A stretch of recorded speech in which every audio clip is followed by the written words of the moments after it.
नमो हरिहंताणं नमो सिद्धाणं नमो आर्याणं नमो वज्रायाणं नमो लोये सर्वसाहूणं। बोलो शासनिक भगवान महावीर स्वामी की मूल नायक देवादिदेव 1008 श्री शांतिनाथ भगवान की परम पूज्य आचार्य गुरुवर श्री विद्यासागर जी महाराज की अहिंसा परमो धर्म की।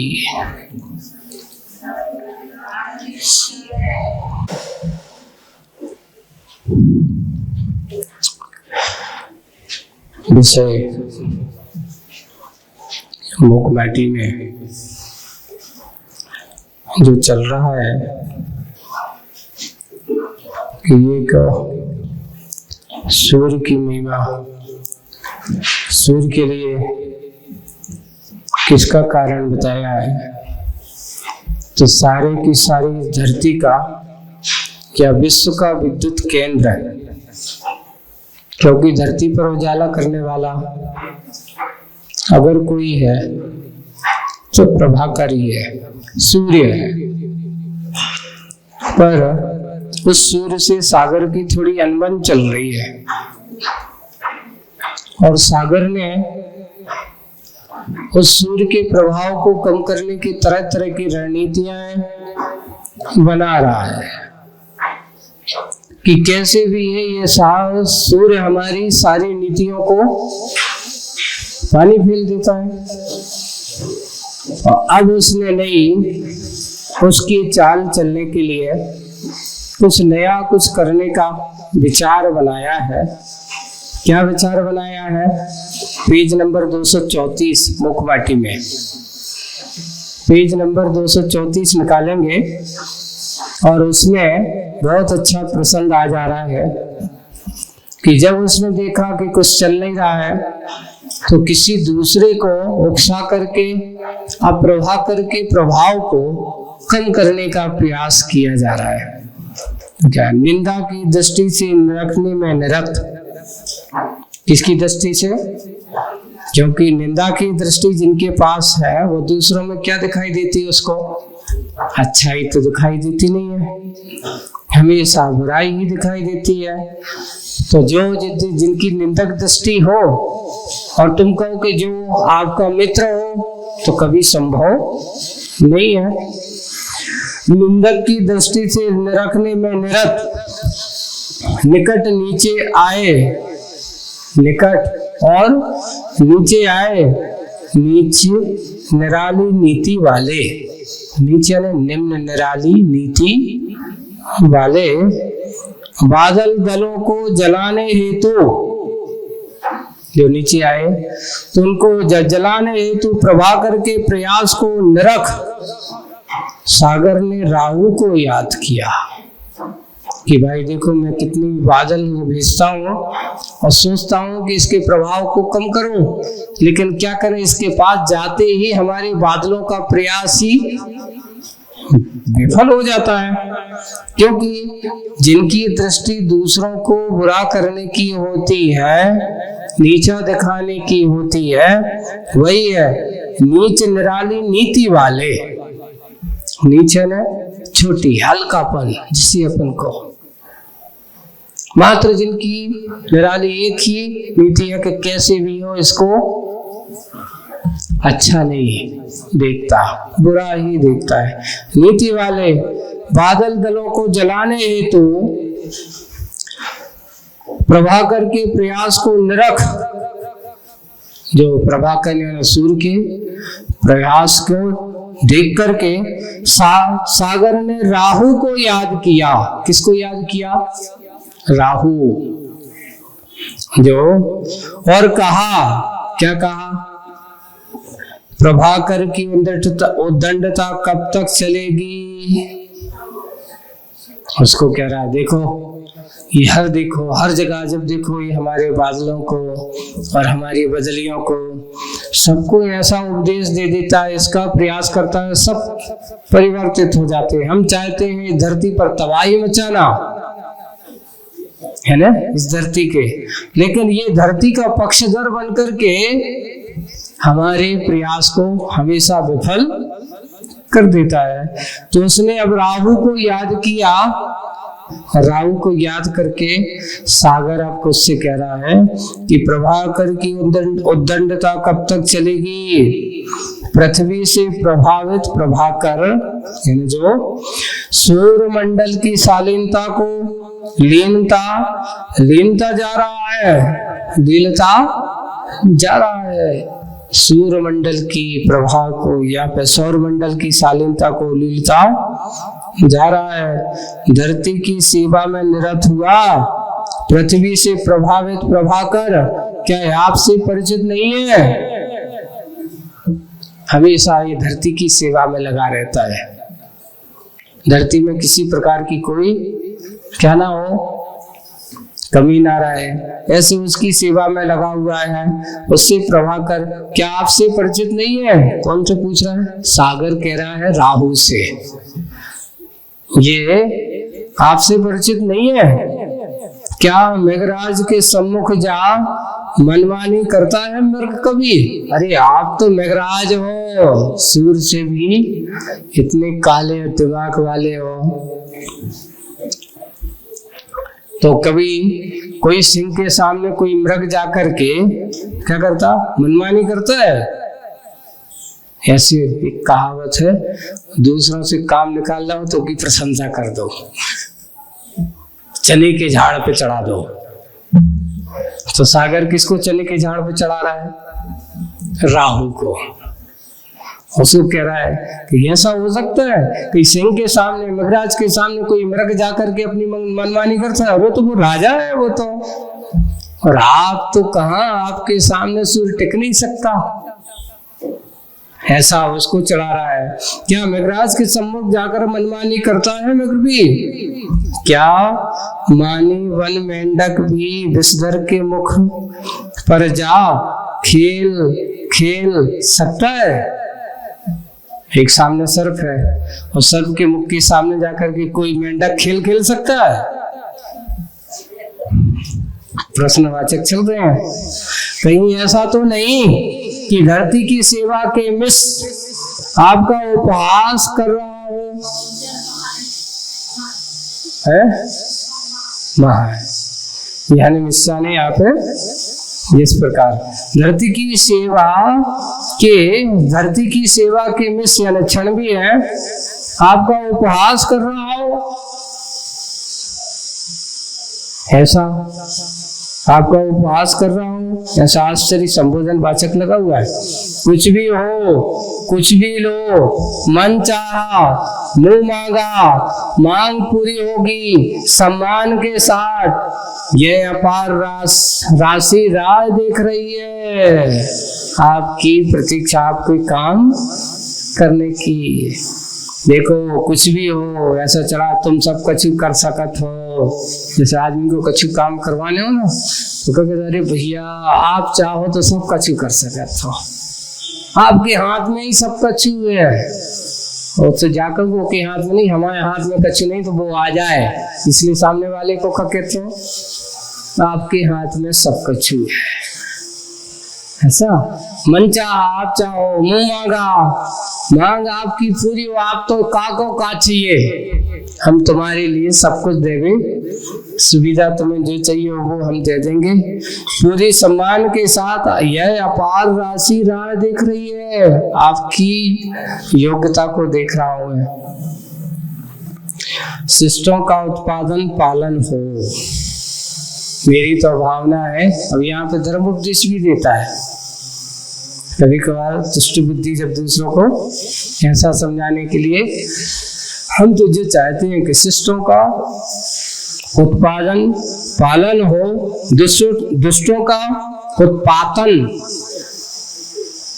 देखो एक उत्पादन है ना, उत्पन्न होना, और दुष्टों का उत्पादन यानी उत्पाद। जैसे गालन हो, हम नहीं चाहते कि किसी प्रकार का विवाद हो, लड़ाई झगड़ा हो, उत्पादन हो, कोई उत्पाद हो। ऐसा उत्पाद हो। संपदा की सफलता वह सदुपयोगिता में ही है ना। अगर आपकी सफलता अगर है, संपदा की सफलता वह जहाँ सदुपयोगिता में है। वो संपदा हो करके अगर उसका सदुपयोग नहीं है तो आपकी संपदा का कोई महत्व नहीं है। ये बहुत अच्छी नीति यहाँ पर सूत्र है कि संपदा की सफलता वह सदुपयोगिता में है ना, उसकी सदुपयोगिता में ही होती है। राय में राशि मिलती देख राहु गुमराह सा हो गया। राशि को देख, है ना। हाय खेद की बात है, राहु की राह ही बदल गई है। राशि देख करके राहु की राह ही बदल गई और चुपचाप ये सब पाप होता रहा दिन दहाड़े, सरासर सागर से निर्यात सौर मंडल की ओर। ऐसे पाप का उत्पात होता रहा। किसकी ओर से? राहु की राय बदल गई, चुपचाप ये सब पाप होता रहा दिन दहाड़े, सरासर सागर से। कहां से हो रहा था ये निर्यात? ये काम करने के लिए तो बोले सागर से निर्यात सौर मंडल की ओर हो रहा था, ऊपर की ओर। ज्ञान में भर भर कर झिलमिल अनगिल निधियां। ज्ञान जैसे बादल जब उठते हैं तो ये कैसे हो रहे हैं? बड़े यान जैसे, एक उड़ गया फिर दूसरा उड़ान भर गया। आप लोग कभी समुद्र के बीच में जाओ तो वहां से सब बादल कैसे बनकर के उड़ते हैं, जैसे एरोप्लेन वहां से रनवे से फ्लाइट उड़ उड़ करके ऊपर चले जाते हैं। ऐसे ही वे प्रभाकर यान में भर भर कर झिलमिल अनगिन निधियां। ऐसी हस्ती धवलिम हंसियां, मन हर हीरक मौलिक मणियां, मुक्ता मूंगा माणिक छवियां, पुखराजों की पीलिम पटियां, राजाओं में राग उभरता नीलम के नग रजतिम छड़ियां। ये साहित्यिक थोड़ा सा यहाँ पे ऐसा लग रहा है जब झिलमिल है तो अच्छे कैसे हो, हस्ती धवल हंसियां जो लटकती हुई, मनहर हीरक मौलिक मणियां, उन हंसियों में मौलिक अच्छी मणियां लगी हों ऐसा लगा। मुक्ता मूंगा माणिक छवियां है, मुक्ता है, माणिक है, मूंगा है, उनकी छवि से लिखता।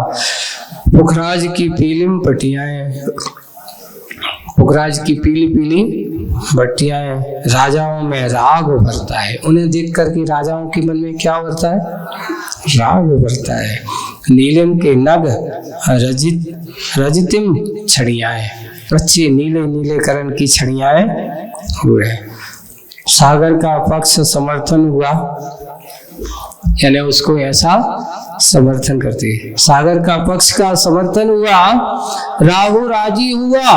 उसने जब ऐसा कहा, अच्छा प्रशंसा कर दी, तो सब कुछ करने के बाद अब राहु क्या हो गया? राजी हो गया, क्योंकि इस प्रकार के अच्छे प्रलोभन उसने दिखा दिया। राहु राजी हुआ, राशि स्वीकृति हुई, उसको दिखाई ये राशि अच्छी, तो राजी दिखा करके तो राहु भी उसकी स्वीकृति हुई। सो दुर्लभता मिटी, सागर का पक्ष सबल हुआ। सागर बोले कि अच्छा अब समझ गया। एक व्यक्ति है, देखो कोई व्यक्ति मान नहीं रहा हो तो उसके लिए मनवाने के लिए उसने क्या किया? अपनी तरफ से बहुत सारा प्रलोभन दिया। ऐसी सागर ने भी किसको? राहु को अच्छी दिखा करके धवल हंसियां हैं और मनहर हीरक मोनी माता मलता से सुंदर सुंदर। इनको देख करके जब बड़े बड़े ये राजाओं के भी राग उभरने लगते हैं तो बोले कि ऐसे ही राहु का मन का राग भी उभर गया। और सागर का पक्ष उसने जब ऐसा कहा तो अच्छा बताओ तुम्हारा क्या काम है, हम काम करने तैयार है। ऐसे ही जब कोई मान जाता है उसको मनवा करके उसको तरह तरह का प्रलोभन दे करके और वो मान गया, जैसे ही मानता है तो उसके अंदर एक आनंद, वाह अब मेरा काम हो जाएगा, अब मेरा क्या हो जाएगा, काम हो जाएगा। राजा सागर का पक्ष समर्थन हुआ, राहु राजी हुआ, राशि स्वीकृत हुई, सो दुर्लभता मिटी। अब वो कहता अब हम मजबूत हो गए, अब हम कमजोर नहीं है। सागर का पक्ष सबल हुआ जब राहु का घर भर गया, अनुद्यम पर्याप्त अमाप निधि से। अनुद्यम बिना उद्यम के, बिना मांगे मिल जाए तो कौन आदमी का कहेगा। लोग यहाँ कोई बैठा हो और उससे कह दो कि मुझे वर्षों से हम सोच रहे हैं कि हमारे घर पे अच्छी हीरे रत्न माणिक आदि मिल जाए और उसके पास गुंजाइश नहीं हो, और कोई आकर के कह दे कि तुम चिंता मत करो, तुम तो काम करो, जी पकड़ो, अच्छी हीरा भी है, माणिक की भी है, पन्ना भी है, अच्छी रत्नों से भरी थैली उसके हाथ पे पकड़ा दी। वही हुआ कि अनुद्यम से प्राप्त, अमाप, सीमित नहीं, जिसका कोई माप नहीं, जितना चाहो, क्योंकि सागर के पास रत्नों को था भंडार है। अमाप निधि से कब राहु का सर भर गया, राहु का भी सर भर गया, विषम पाप निधि से। विष यानी जो हाल है, विषम यानी प्रतिकूल, अनुकूल नहीं है, ऐसी पाप की निधि से। ये बताओ आपको पुण्य अनुकूल होता है कि पाप अनुकूल होता है? हर कोई व्यक्ति अनुकूल और प्रतिकूल दो चीजें होती हैं। पुण्य कितना भी हो आदमी का कभी भी अहित नहीं कर सकता, लेकिन पाप कभी किसी का हित नहीं कर सकता। इसलिए यहाँ मुख्य पार्टी में जो कही कि अनुद्यम अमाप प्राप्त, ऐसे अमाप विषम, विष के समान, और विषम यानी प्रतिकूल, पाप निधि वो कभी अनुकूल नहीं होते। कितना भी हो, कितना भी आप एक शराबी को तुम शराब पिला दो, व्यसन के कारण से वह उसमें मंदोन्मत्त होकर के पी तो लेता है, लेकिन पीने के बाद उससे पूछो कि क्यों भैया शराब पीने अच्छी बात है कि बुरी बात? शराबी की मुंह से शराब पी करके भी उससे पूछना क्यों शराब अच्छी पीना अच्छी बात है कि बुरी बात? एक बार हम लोग बिहार कर रहे थे, आपको बताते हैं। तो एक आया, अच्छा शराब में से बैठे थे और वो शराब पिए था, और शराब पिए आया, वो वहां करके उसने देखा बाबा जी बैठे, बाबा जी आए, पाए लागू है ना, बाबा जी आशीर्वाद दो, सब घर में सुख शांति रहे। पिए का है, अच्छो शराब है। तो हमने भी वहीं बैठे, अच्छा तुम सुख शांति चाहते हो? बोले कि हाँ चाहते महाराज, सुख शांति। अच्छा ये बताओ तुम अभी शराब पी कर आए हो? बोले कि हाँ आए। कितनी पी? बस 2 बाटल पी है। एक, अच्छा एक सुबह पी थी और एक अभी 12 बजे, वो उतरी नहीं कि दूसरी एक और मिल गई। वो सब बता रहे हैं। अच्छा और तुम क्या चाहते हो? आज तुमने कितना कमाया? बोले कि महाराज 100 रुपये एक मजदूरी की थी, 100 रुपये सुबह मिल गए थे। अब वो सब बता रहा है कि 100 रुपये मुझे सुबह मिल गए थे, तो 100 रुपये में क्या किया?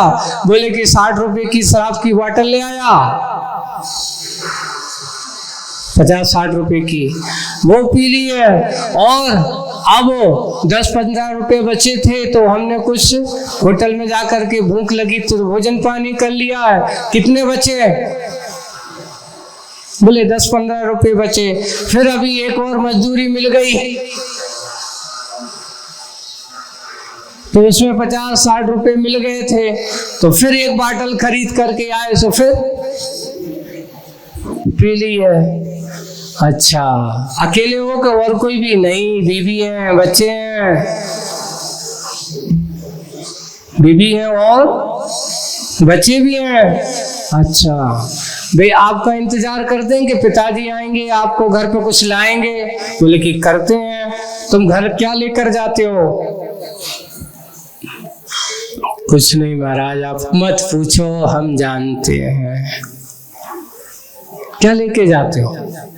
यहाँ तुम हमसे कह रहे हो महाराज सुख शांति दे दो। अच्छा तुम ही बताओ, शराब पीवो अच्छी बात है कि बुरी बात? नहीं महाराज, शराब कभी नहीं पीना चाहिए।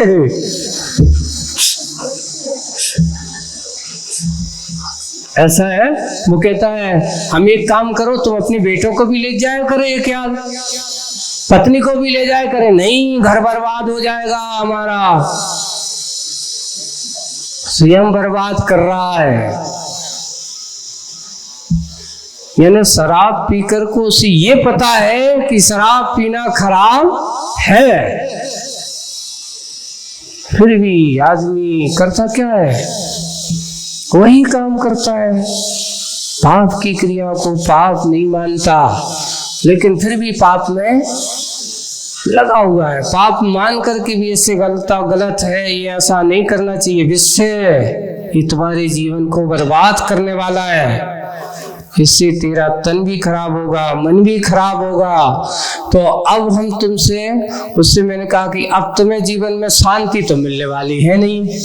नहीं महाराज, आप लोग ऐसे मत कहो, आप लोगों के वचन तो। बोले कि तुम शराब पीना नहीं छोड़ोगे तो तुम्हें शांति कैसे मिलेगी? आज के बाद, अभी हम कि तुम नहीं बोल रहे हैं, अबे तुम मैं उसका मत कहो, आज के बाद बिल्कुल कल से पक्का शराब नहीं पिएंगे। तो मैंने उससे कहा कि अभी हम 2 दिन इसी गांव में हैं, 2 दिन हम इसी गांव में रुकने वाले हैं, जहाँ भी जा रहे हैं हम इसी गांव में, आगे के गांव में जहाँ तुम भी रहते हो। बोले कि हो रहते हैं, तो 2 दिन बाद, 2 दिन में तुम हमारे पास आना। हाँ बिल्कुल पक्का आऊंगा। काहे को 2 दिन भाई उनके? इसलिए शराबी को कभी भी शराब खराब जिस दिन लगने लगे वो फिर शराबी रह ही नहीं सकता। यही है, पाप की प्रवृत्ति जब तक इस जीव आत्मा के पास इसने बना के रखी है, इसके लिए पतन का रास्ता ही वही है। हमारे आचार्य क्या कहते हैं? 5 पाप हैं। कितने सरल है, कितने सरल है? हिंसा, झूठ, चोरी, कुशील और परिग्रह। सब में 2-2 अक्षर है। हिंसा में कितने अक्षर है? झूठ में कितने अक्षर है? चोरी में कितने अक्षर है? और कुशील हो गया, परिग्रह हो गया, है ना? ये सब हिंसा, झूठ, चोरी, कुशील, परिग्रह आदि आदि, इनमें 2-2 अक्षर वाले सबसे पहले हिंसा कहते हैं। इतना छोटा सा तो शब्द है, 2 ही शब्द तो है।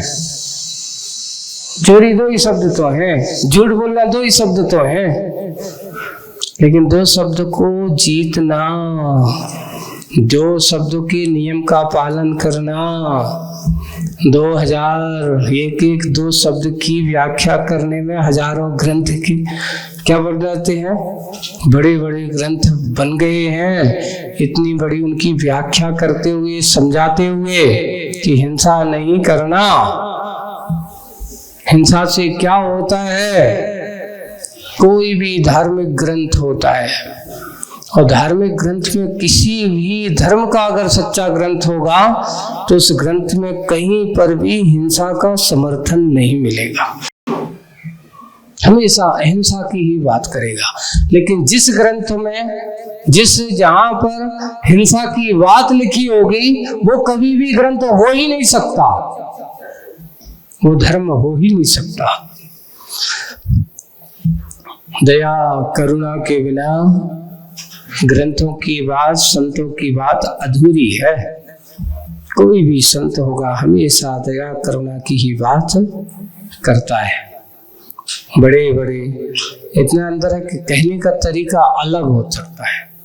जैसे कुरान आदि में भी स्पष्ट लिखा है कि अगर तुम अपने किसी एक उस पर लिखा एक वो क्या नाम अपना एक जगह मैंने लिखा उसमें पढ़ा था कि ये लोग जब नमाज पढ़ते हैं है ना, तो उस समय नमाज पढ़ते हुए वो कहते हैं, भावना करते कि मैं किसी को भी मारने के भाव नहीं करता, एक चींटी को भी मारने के भाव नहीं करते, सबको रहम हो, मेरे अंदर रहम हो। रहम का अर्थ हो अल्लाह मुझे माफ करे अगर मैंने किसी के ऊपर क्या किया हो, मारा हो, ऐसी क्षमा उनके प्रतिक्रमण चलता है उनकी अपनी भाषा में, है ना। रहम करना, मैंने किसी का बुरा किया हो, किसी को बुरा करने के भाव किए हो, तो रहम का अर्थ क्या होता है? दया। दया का नाम ही अहिंसा है ना, है ना। उसको ये सब अपन इन बातों को देख करके जब चलते हैं तो यहाँ पर विशेष विशेष विशेष विशेष बात, तो हर धर्म में कहीं ना कहीं अहिंसा की बात तो होगी ही, कहीं पाप की बात हो ही नहीं सकती। यही है विश्व विषम पाप निधि से, यानी ऐसे पापों के प्रभाव से संसारी आत्मा पतन का रास्ता खोलता रहता है। ऐसे पाप निधि विषम पाप निधि से, यानी अस्पर्श निधि के स्पर्शन से राहु इतना काला हो गया जो स्पर्श करने लायक नहीं था। इस प्रकार की उस सागर की निधि को पाकर के, क्योंकि पाप की निधि उसने इकट्ठी की है, और पाप की निधि हमेशा, पाप की निधि अस्पर्श निधि का स्पर्शन से राहु इतना काला हो गया कि वह दुर्दर्श हो गया, पापशाला। दुर्दर्श, ऐसा दुर्दर्श यानी देखने लायक नहीं है, काला काला ऐसा दुर्दर्श्य हो गया, पापशाला, क्षीणतम सुकृत वाला, रूखा सूखा शरीर काला है और ऊपर से कैसा है? सुकृत क्षीणतम, दुबला पतला, और सुकृत अच्छे कृत वाला, दृश्य नहीं रहा दर्शकों के, स्पर्श्य नहीं रहा स्पर्शकों के, यानी उसके छूने लायक नहीं है। किसी से कह दो कि भैया तुम्हारा ने राहु परेशान कर रहा है, तो आदमी कहता भैया ये राहु से मुक्ति हमें कैसे मिलेगी, हमें राहु के चंगुल में नहीं फंसना, ये राहु अच्छा नहीं है। तो यहाँ दृश्य देखना नहीं चाहता हुआ दर्शकों के, स्पर्श नहीं रहा स्पर्शकों के, लोग विचार में समानता गुली, दो शक्तियां हैं परस्पर मिली, एक राहु और एक सागर, दोनों दुष्ट शक्तियां हैं मिल गई, है ना। गुरुवेल जैसे दो शक्तियां परस्पर मिली, उदाहरण जैसे गुरुवेल तो कड़वी होती है, गुरुवेल तो कड़वी होती ही है, और नीम पर चढ़ी, वाह, कड़वी में और कड़वी, फिर कहना ही क्या, नीम चढ़ी गुरुवेल, कड़वी और कड़वी के ऊपर और चढ़ गई तो और कड़वी हो गई, तो ऐसी ही नीम पर चढ़ी हुआ है, फिर कहना ही क्या, भली बुरी भविष्य की गोद में है, करवट लेती पड़ी अभी, इस पर भी दोनों के मन में चैन कहाँ, न राहु के मन में चैन और न सागर के मन में चैन, दोनों के मन में चैन कहाँ, अनुकूलता कई गुना बड़ी, आकुलता, आकुलता कई गुना बड़ी, अनुकूलता नहीं आकुलता, एक देखो, जिसके अंदर एक मैंने देखा है जो पाप के कार्य में लगे होते हैं, वे नाचे से सो पाते हैं और नाचे से खा पाते हैं। निरंतर भागा दौड़ी सोचते रहते, उनके मन में देखो खाते हुए भी बेचैनी है, सोते हुए भी बेचैनी है, जब देखो बेचैनी ही बेचैनी, आकुलता ही आकुलता है। और जहाँ आकुलता है वहाँ शांति का अनुभव हो सकता है? 3 काल में नहीं हो सकता। कितना भी पैसा इकट्ठा कर लो, पाप को किसी को परेशान करके, किसी की धन संपत्ति लूट करके आदमी अरबपति करोड़पति बन सकता है। बड़े बड़े जैसे कुछ लोग होते ना, ब्लैकमेलिंग का काम करने वाले, लाखों करोड़ों रुपया ब्लैकमेलिंग के माध्यम से कमा लेते हैं। जब उनसे पूछा कि ये बताओ तुम्हारे परिवार की स्थिति क्या है, बोले कि कुछ मत कहो, हमारा बेटा हमारा साथ नहीं देता। उससे पूछा मेरी पत्नी, मैं घर पे जाता हूँ, मुझे एक बार भी पूछती नहीं कि भोजन कर लो। मेरी पत्नी साथ नहीं देता, मेरे भाई साथ नहीं देता, मेरे पास लाखों करोड़ों रुपया है, लेकिन कोई भी मेरा साथ नहीं देता। क्यों? क्योंकि जहाँ पाप की निधि बड़ी होती है वहां पर कभी भी मन में शांति हो ही नहीं सकती, बेचैनी ही बेचैनी होती है।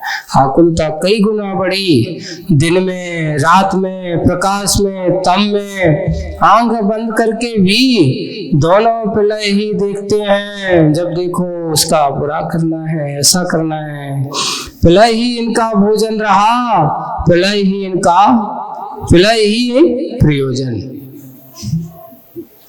उनका भोजन, दिन रात एक ही चिंता। जैसे कोई व्यक्ति है, अब उसको पैसा या किसी से बुराई है तो दिन रात का सोचता रहता है, ये इसका भरे, कब मरे। एक अपने यहाँ एक कायनात करके पुस्तक है, और एक अपने जो बना एक सपना, कौओं के कोसों से ढोर नहीं मरत। ये काम से क्या होता है? उसका अर्थ यह है कि एक कौवा है, वो देखता है कि गाय बंधी हुई है और बार बार ये सोच रहा कि गाय अगर मर जाती तो कितना अच्छा हो, तो अच्छा अपन को भोजन पानी मिल जाता। ये गाय मर जाए, ये गाय मर जाए। एक उसमें अपने लिखा यही है अपने सिद्धांत को कि कोई कौवा बैठ करके ये काम ना करे कि मर जाए, मर जाए, क्योंकि इससे मुझे भोजन की प्राप्ति हो जाएगी। भोजन के लिए, तुम्हारे लिए भोजन मिल जाए इसलिए कोई मर जाए तो तुम्हारे कहने से कोई मरने वालों क्यों? उसका भी तो अपना कर्म सिद्धांत है कि नहीं? उसको भी अपना कर्म है कि नहीं है? अगर व्यक्ति को अपने कर्म पर भरोसा हो तो कभी किसी दूसरों पर दोषारोपण करना ही नहीं चाहिए। लेकिन जिन्हें अपने कर्म पर भरोसा नहीं होता वो हमेशा दूसरों के ऊपर दोषारोपण करता रहता है, इनके कारण से हमारा ऐसा होगा। नहीं, ये हमारी धारणा ही गलत है। बस यही है कि जिनकी दृष्टि में बुरा ही भला, तो दिन रात वो बुरा तो सोचता रहता है। और वही हो रहा है कि दोनों हार करके, एक कहावत है, खिसियानी बिल्ली खम्मा लोचे।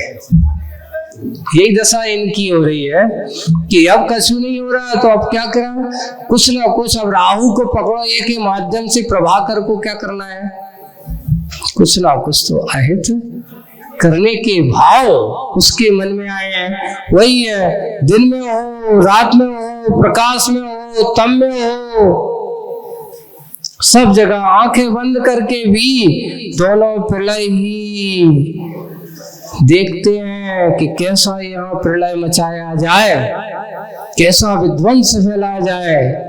एक आतंकवादी है, उसको क्या कहा जाता है कि तुम जितने लोगों को मारो उतने तुम्हें जन्नत मिलेगी।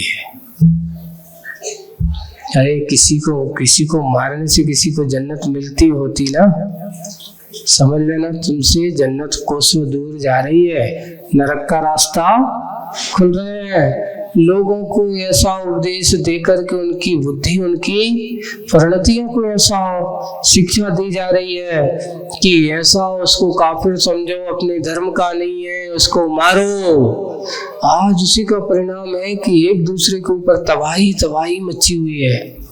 आए दिन देख रहे हो आप कि महायुद्धों की विभीषिकाएं जो चल रही हैं, किसके कारण से? मात्र व्यक्ति की मानसिकताओं के कारण से, थोड़ी सी सोच के कारण से।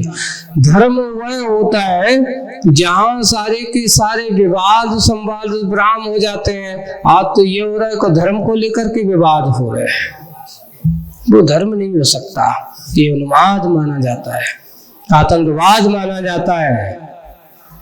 इसको हम धर्म कहें, ये धर्म की परिणति नहीं हो सकती। धर्म तो वह है जो स्वयं शांति से जिए और दूसरों को भी शांति से जीने दे। यहाँ पर विद्वेष की भावना उनके मन में पनपी है और दोनों हमेशा अहित की भाव सोच रहे हैं। तो इस प्रकार की अब दोनों प्रलय को देखते हैं, प्रलय ही इनका इसका भोजन रहा। दिन रात जब देखो उसी के बारे में सोचता रहता है, प्रलय ही इसका प्रयोजन रहा। और ये भोजन और प्रयोजन में बना हुआ यह प्रसंग यहाँ पर है। आगे की बात और होगी, कितनी क्या होगी। आज अपना समय यहीं पर पूरा होता है। आज बस इतना ही। बोलिए परम पूज्य आचार्य गुरुवर श्री विद्यासागर जी महाराज।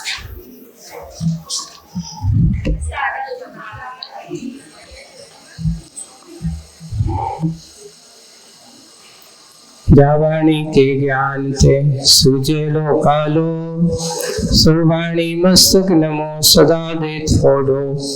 हे जिन वाणी भारती तो जपो दिन दिन, जो तेरी शरणांग है सो पावे सच्चे नमो।